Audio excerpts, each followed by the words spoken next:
जय सिया राम। सभी सनातनियों को मेरा प्रणाम। तो मित्रों, आपको पता ही है कि श्री रामचरितमानस की 5 चौपाई मैं डेली पढ़ता हूँ और आपसे भी यही बोलता हूँ कि श्री रामचरितमानस आप भी डेली पढ़िए और अपनी फैमिली के साथ, अपने बच्चों के साथ। बच्चों को तो खास करके ही श्री रामचरितमानस पढ़ना चाहिए।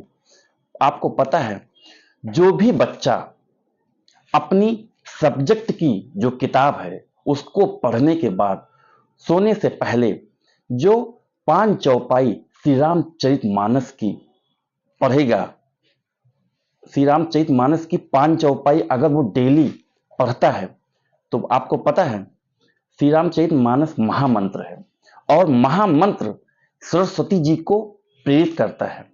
अगर सरस्वती जी खुश होंगी तो कोई माई का लाल आपके बच्चे को फेल नहीं कर सकता है। आप ये चीज मेरे से प्रमाणित लिखवा लीजिए, आप कहो तो मैं साइन कर दूं, सिग्नेचर आप मेरे से करवा लो।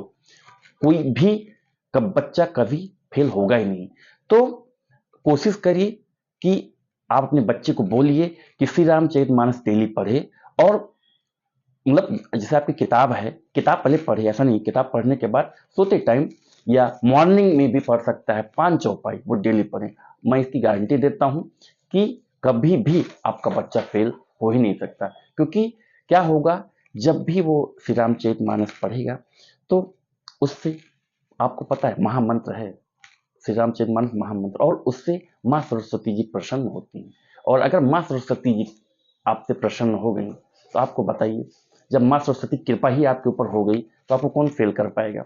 तो अपने बच्चों को प्रेरित करिए कि श्री रामचरितमानस डेली 5 चौपाई पढ़ें। 5 चौपाई ही बहुत है। और वो जब डेली पढ़ना, जहां उन्होंने 10 दिन, एक हफ्ता पढ़ा तो आपको कहने की जरूरत ही नहीं पड़ेगी, वो श्री रामचरितमानस डेली पढ़ेंगे। तो आइए हम भी इसी के साथ श्री रामचरितमानस की शुरुआत करते हैं। जय सिया राम। नाथ कृपा अब गयऊं विषादा, सुखी भयऊं प्रभु चरण प्रसादा। अब मोहि आपनी किंकरी जानी, यद्यपि सहज जड़ नारी अयानी।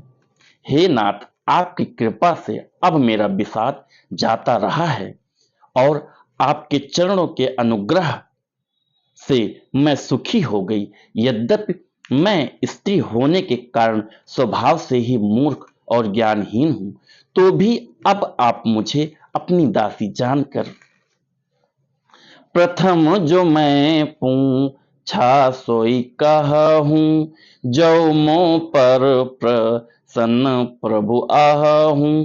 राम ब्रह्म चिन्ह मैं अविनाशी, सर्वरहित सब उर पुरबासी। हे प्रभु, यदि आप मुझ पर प्रसन्न हैं तो जो बात मैंने पहले आपसे पूछी थी वही कहिए। यह सत्य है कि श्री रामचंद्र जी ब्रह्म हैं, चिन्मय ज्ञान स्वरूप हैं, अविनाशी हैं, सबसे रहित और सबके हृदय रूपी नगरी में निवास करते हैं। नाथ धरऊं नर तनु के ही हेतु, मोहि समुझाई कहूँ वृष केतु। उमा बचन सुनी परम विनीता, राम कथा पर प्रीति पुनीता। हे नाथ, उन्होंने मनुष्य का शरीर किस कारण से धारण किया है? धर्म की ध्वजा धारण करने वाले प्रभु, यह मुझे समझा कर कहिए। पार्वती के अत्यंत नम्र वचन सुनकर और श्री रामचंद्र जी की कथा में उनका विशुद्ध प्रेम देखकर हिये हर्षे कामारि तब, शंकर सहज सुजान। बहुविधि उमहि प्रशंसि पुनि, बोले कृपा निधान। तब कामदेव के शत्रु स्वाभाविक ही सुजान, कृपा निधान शिव जी मन में बहुत ही हर्षित हुए और बहुत प्रकार से पार्वती की बड़ाई करके फिर बोले, सुन शुभ कथा भावानी, रामचरितमानस विमल कहो भुसुंड बखानी, सुना बिहग नायक गरुड़। हे पार्वती, निर्मल रामचरितमानस की वह मंगलमयी कथा सुनो जिसे काकभुसुंडी ने विस्तार से कहा और पक्षियों के राजा गरुड़ जी ने सुना था। जय सिया राम। तो मित्रों, 5 चौपाई हमारी कंप्लीट हो गई श्री रामचरितमानस की। तो आप भी 5 चौपाई श्री रामचरितमानस की पढ़िए अपने फैमिली के साथ, और मैंने आपसे बोला कि बच्चों को भी अपने प्रेरित करिए कि श्री रामचरितमानस की 5 चौपाई पढ़ने के बाद ही वो सोएं।